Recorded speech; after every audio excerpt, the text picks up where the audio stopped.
रोजे रोजे आवताड़ सैया आधी रात के हमके बतावत नहीं खाया पना तू बात के बोला ना काहे नहीं बोला। रोजे रोजे आवताड़ सैया आधी रात के हमके बतावत नहीं खाया पना तू बात के।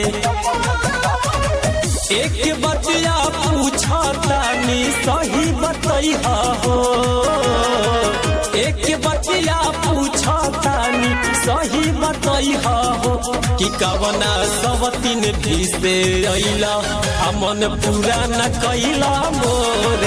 कवना सवतीन भी से अइला अमन पूरा न कैला मोर। कवना सवतीन भी से अइला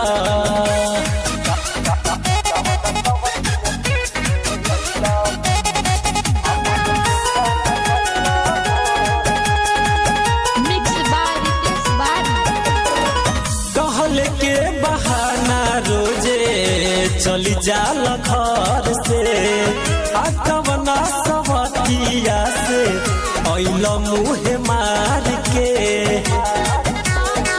कितना झूठ बोलेला हो।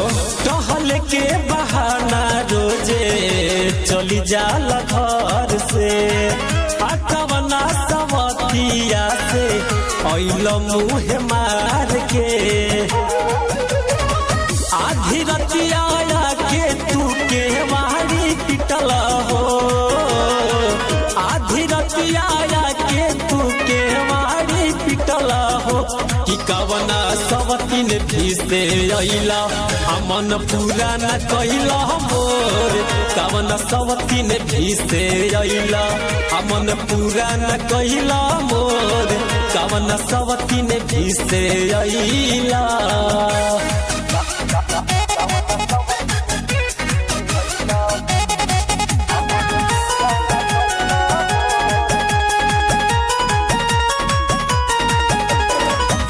हमारा में का नइखे कि ओकरा में पावेला कौन सवतिया हिया हमसे छुपावेला। मिले दोनों मुँह में नोच दे हमारा में का नइखे कि ओकरा में पावेला कौन सवतिया हिया हमसे छुपावेला।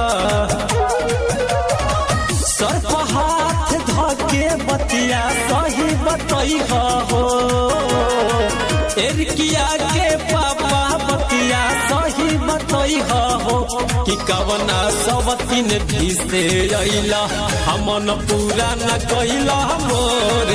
कवना सवतीन भी से अइला अमन पूरा न कैला मोर। कवना सवतीन भी से अइला।